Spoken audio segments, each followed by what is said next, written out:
Bonjour, on se retrouve aujourd'hui dans l'évangile de Jean, au chapitre 12.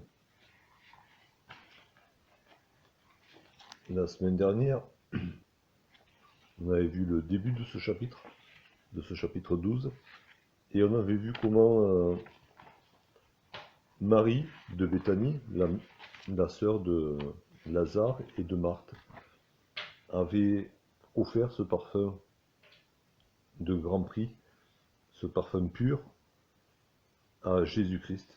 Elle avait oint Jésus des pieds à la tête, ou de la tête aux pieds plutôt. Elle lui avait essuyé des pieds avec ses cheveux. Et Jésus avait accepté de bon cœur cette offrande qui, dit-il, est déjà un embaumement de son corps pour sa sépulture. Jésus a accepté les actions de grâce et l'adoration de Marie. Et donc on va reprendre la lecture au verset 12. Le lendemain, une foule nombreuse de gens venus à la fête, ayant entendu dire que Jésus se rendait à Jérusalem, prirent des branches de palmier et allèrent au devant de lui en criant « Hosanna, béni soit celui qui vient au nom du Seigneur, le roi d'Israël. » Jésus trouva un ânon et s'assit dessus, selon ce qui est écrit « Ne crains point, fille de Sion, voici ton roi vient, assis sur le petit d'une ânesse. »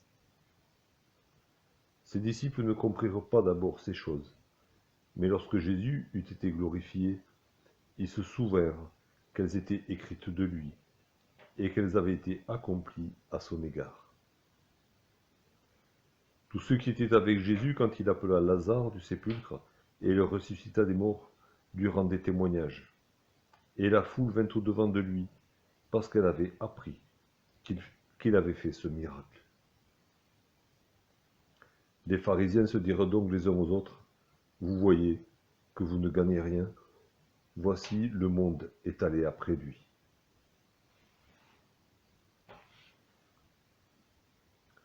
Au verset 12, on voit cette foule qui s'est déjà manifestée, cette foule dont il était question à la fin du chapitre 11, qui était montée à Jérusalem pour se purifier en vue de la fête de Pâques. Cette foule, une première fois, s'était déplacée, au verset 9, pour aller voir Jésus et Lazare à Béthanie. Et cette foule se manifeste encore, une foule nombreuse de gens venus à la fête, entendent que Jésus va se rendre à Jérusalem. Ils apprennent que Jésus va se rendre à Jérusalem. C'est quand même étonnant parce qu'au verset 11, on avait vu, au verset 10 et 11, on avait vu que les principaux sacrificateurs avaient décidé de tuer aussi Lazare.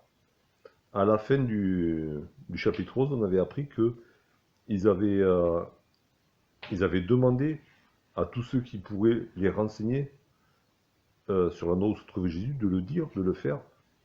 Et en fait, on a l'impression qu'ils sont les derniers informés des faits et gestes de Jésus. La foule n'a Dieu que pour Jésus, cette foule qui cherchait Jésus dans le temple déjà. Cette foule est allée voir Jésus à Béthanie, et cette foule apprend le lendemain que Jésus va se déplacer à Jérusalem. Ceux qui cherchent Jésus savent très bien ce que fait, ce que dit Jésus, connaissent même ses projets. Et ça nous parle à nous qui nous disons disciples de Jésus. Jésus ne nous a rien caché, Jésus nous a révélé sa volonté, et du coup nous pouvons savoir, guidés par la parole, guidés par le Saint-Esprit, nous pouvons savoir comment Jésus voit les choses, nous pouvons avoir en nous les sentiments qui étaient en Jésus-Christ. Et nous pouvons penser, voir les choses comme Jésus-Christ les voit, comme Jésus-Christ les pense, comme Jésus-Christ les ressent. Et donc cette foule apprend que Jésus va aller à Jérusalem. Et elle ne reste pas statique, cette foule. Elle part au-devant de Jésus.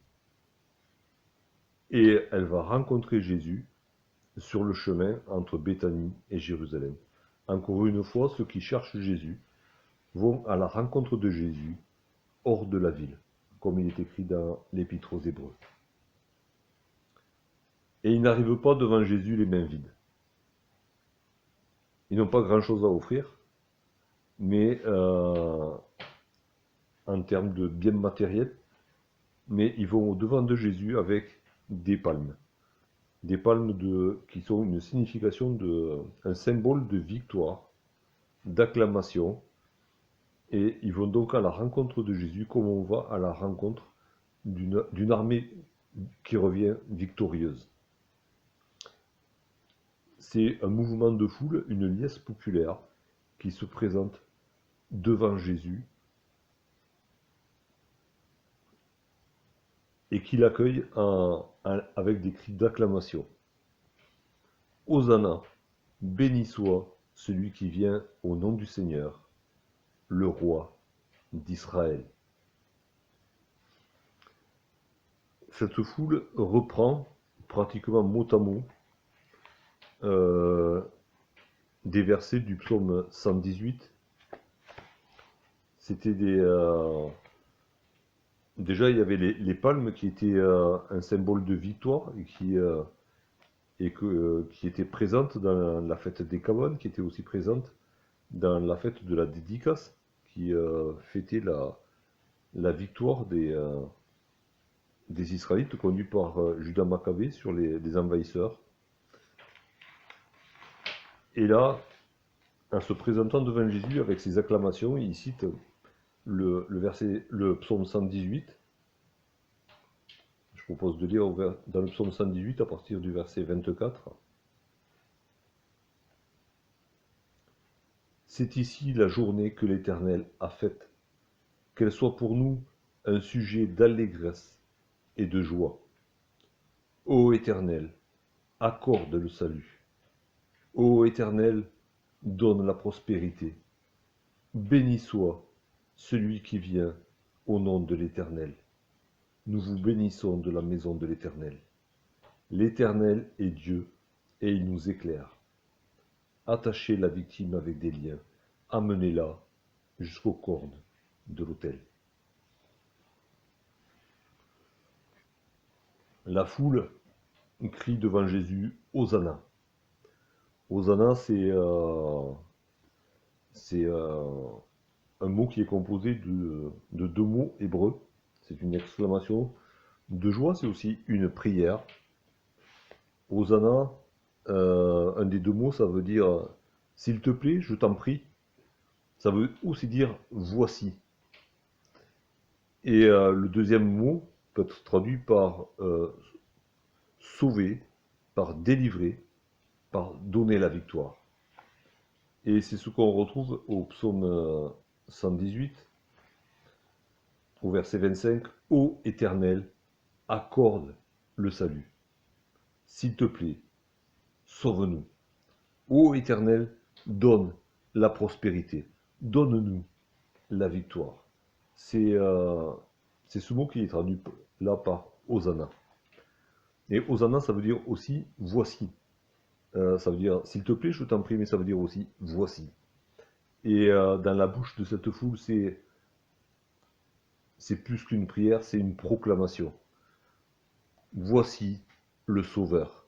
Voici le Libérateur. Voici celui qui nous donne la victoire.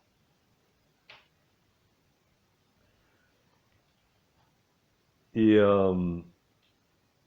de suite, derrière cette bénédiction, béni soit celui qui vient au nom de l'Éternel. Béni soit celui qui vient de la part du Seigneur. On ne sait pas ce qu'avaient exactement compris toutes ces personnes qui étaient dans cette foule, mais toujours est-il que, poussées par l'Esprit, et certaines avaient certainement foi en Jésus-Christ, elles ont commencé à comprendre vraiment qui était Jésus.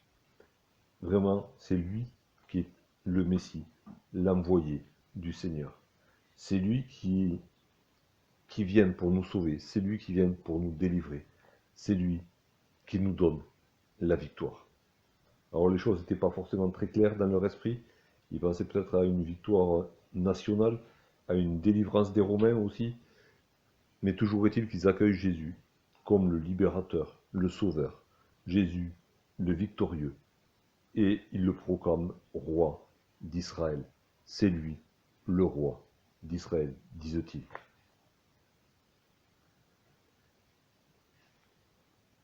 Et Jésus accepte cet hommage. Jésus a commencé par accepter, dans les 11 premiers versets, par accepter l'adoration de Marie, symbolisée par ce parfum. Et Jésus accepte ici cette proclamation. Il accepte d'être proclamé au roi d'Israël. C'est encore plus clair dans le récit qu'en donne Luc, et je vous propose d'aller dans Luc au chapitre 19.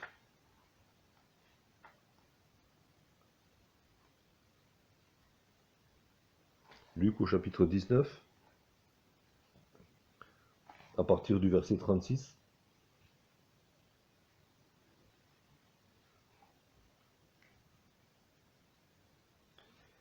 Quand ils furent en marche, les gens étendirent leurs vêtements sur le chemin.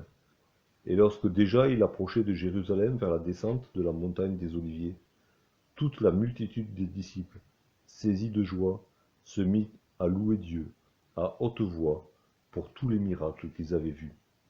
Ils disaient « Béni soit le roi qui vient au nom du Seigneur, paix dans le ciel et gloire dans les lieux très hauts. » Quelques pharisiens du milieu de la foule dirent à Jésus « Maître, reprends tes disciples. » Et il répondit « Je vous le dis, s'ils se taisent, les pierres crieront. » Jésus accepte ici la proclamation de sa royauté. Il y a un changement dans l'attitude de Jésus. Au chapitre 6, après avoir nourri la foule, il s'est esquivé, sachant que cette foule voulait le proclamer roi. Ici, il accepte. Il accepte que cette foule l'appelle le roi d'Israël.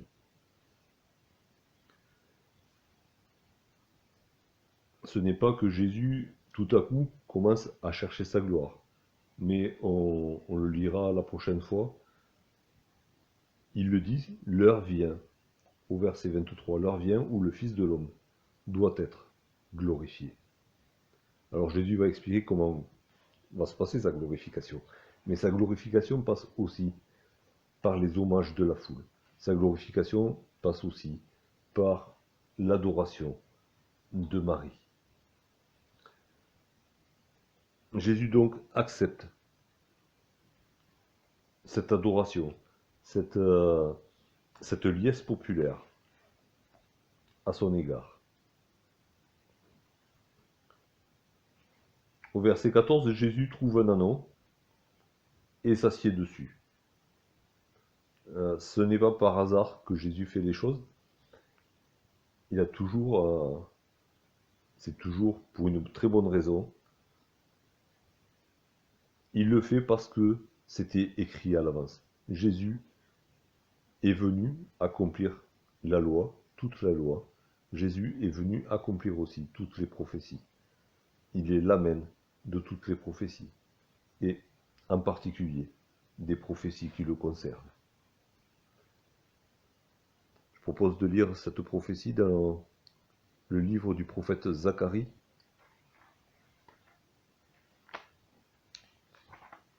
Alors comme toutes les prophéties, elle a plusieurs accomplissements dans le temps, mais elle s'est appliquée en particulier à l'entrée triomphale de Jésus à Jérusalem, à cette première entrée triomphale, en attendant celle qui viendra plus tard.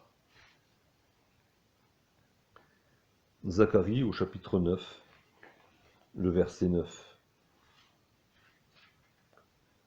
Sois transportée d'allégresse, fille de Sion. Pousse des cris de joie, fille de Jérusalem. Voici ton roi vient à toi. Il est juste et victorieux. Il est humble et monté sur un âne le petit d'une ânesse. La prophétie était là. Le roi devait arriver sur un âne. Ce roi, il est dit qu'il est juste. Et ça correspond tout à fait à Jésus-Christ. Lui qui a vécu sans péché. Lui qui a parcouru cette terre d'Israël de lieu en lieu en faisant du bien. Lui, le juste, l'agneau, sans défaut et sans tache. Il est là. Il arrive, ce roi juste. Il est victorieux. Et on retrouve cette idée de victoire dans le cri Hosanna. Voici celui qui nous donne la victoire. Il donne la victoire parce qu'il est victorieux, victorieux du péché, victorieux de la mort, victorieux de Satan. Il est tout cela, mais il arrive humblement. Et Jésus est entré humblement dans notre monde. Jésus est venu comme un enfant dans une étable. Jésus n'avait pas de lieu où reposer la tête. Jésus n'a jamais rien revendiqué pour lui. Il arrive humblement. Et il est monté du coup sur un âne. Il n'est pas monté sur un cheval de guerre. Ce n'est pas un roi qui rentre dans Jérusalem pour reprendre possession de Jérusalem qui lui a tourné le dos. Il ne vient pas pour juger les pécheurs. Il vient monter sur un âne. C'est une monture de paix. C'est une monture qui lui correspond dans son humiliation, mais aussi dans son titre de prince de la paix. Il ne pouvait pas arriver sur un cheval de guerre, lui le prince de la paix, lui qui venait proposer la paix aux hommes de la part de Dieu, lui qui est venu faire la paix pour les hommes avec Dieu.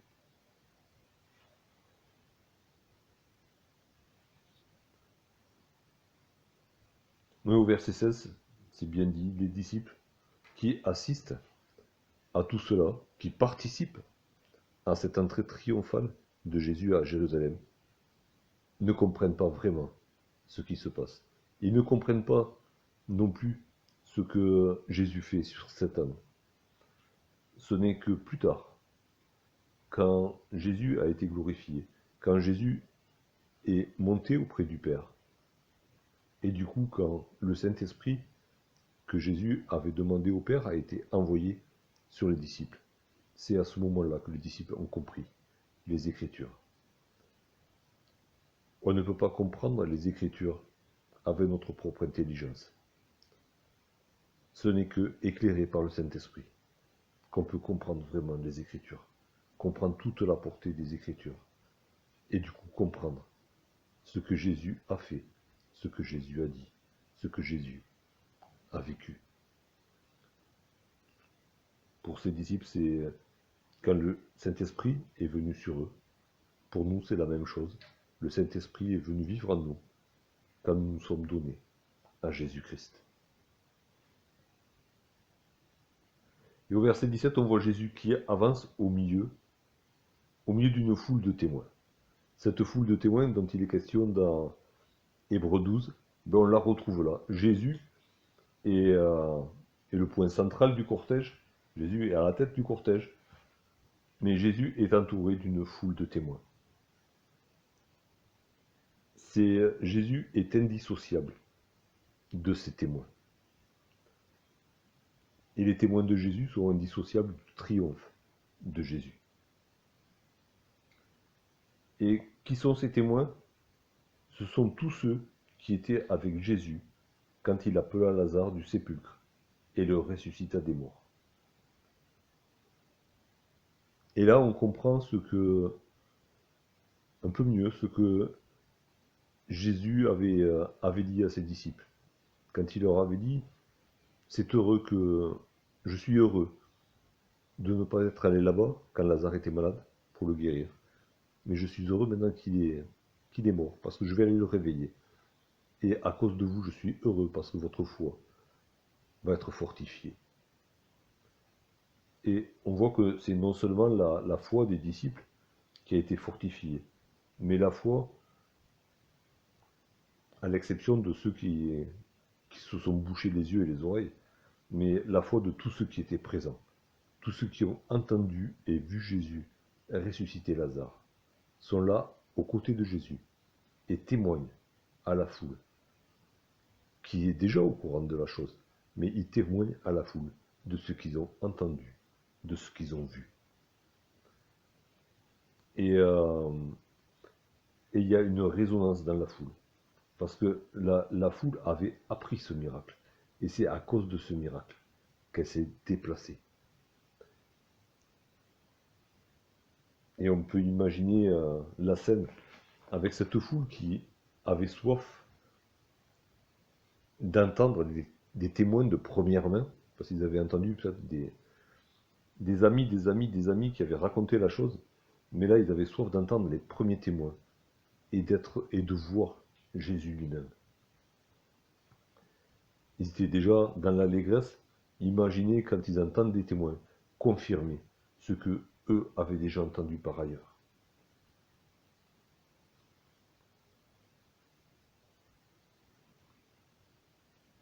On comprend aussi, encore une fois, pourquoi Jésus a attendu que Lazare soit décédé pour aller le ressusciter. Depuis le début de l'évangile de Jean, on pourrait citer peut-être à chaque chapitre des versets où Jésus a dit qu'il était la vie, qu'il était là pour donner la vie éternelle, que celui qui croirait en lui recevrait en lui cette eau de la vie, qui deviendrait en lui une source. Il a dit, le bon berger donne sa vie pour ses brebis, pour qu'elle l'ait en abondance. Depuis le début de l'évangile, Jésus a dit, je suis la vie. Devant le tombeau de Lazare, il a encore dit, je suis la vie et la résurrection. Et Jésus, par la résurrection de Lazare, a prouvé qu'il était réellement ce qu'il disait être depuis le début. Je suis la vie. Je suis venu donner ma vie. Je suis venu pour que ceux qui croient en moi aient la vie éternelle. Parce que Dieu a tant aimé le monde qu'il a donné son Fils unique, afin que quiconque croit en lui ne périsse pas, mais qu'il ait la vie éternelle. C'est peut-être un petit exercice que vous pouvez faire. Reprenez tous l'évangile de Jean depuis le premier chapitre et comptez combien de fois Jésus a dit qu'il était la vie. Combien de fois il a été écrit de lui, dès le premier chapitre, qu'il est la vie.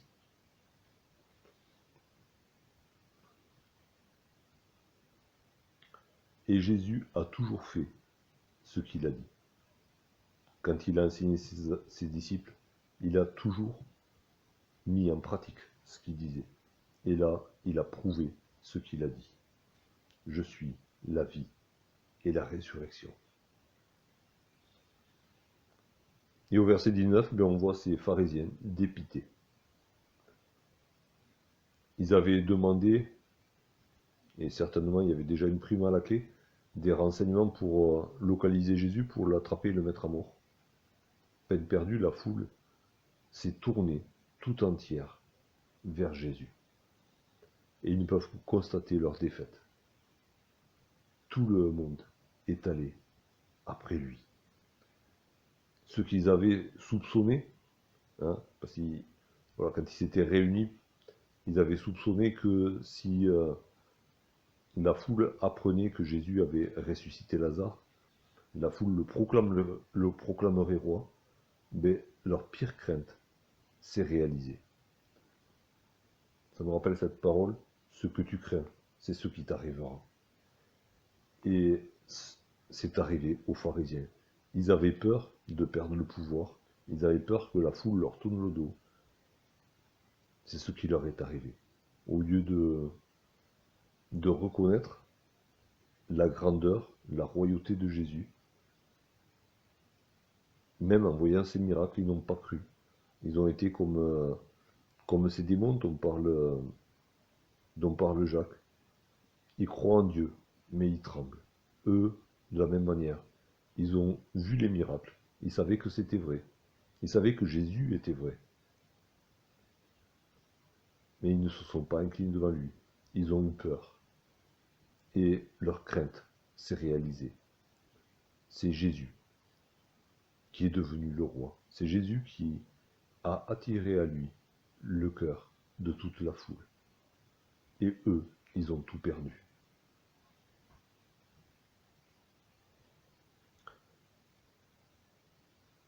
Quel contraste encore une fois. On avait vu dans la première partie de ce chapitre le contraste entre cette Marie tout entière dans l'adoration, qui est en but au reproche des disciples menés par Judas. Et là on a cette foule qui est dans une joie folle, dans un mouvement d'allégresse, de liesse populaire devant Jésus. Et à côté, ce groupe de pharisiens qui se lamentent parce qu'ils ont tout perdu, alors qu'ils auraient pu tout gagner. Encore une fois, de quel côté est-ce qu'on se situe? Est-ce qu'on est du côté de ce roi humble, sans pouvoir politique, sans rang social, mais qui est le victorieux, qui est le juste, qui est la source de la vie? Ou est-ce qu'on est du côté des pharisiens qui n'ont pas voulu se remettre en question et qui du coup ont tout perdu? Ils n'avaient pas la joie avant et ils sont tristes pendant la fête.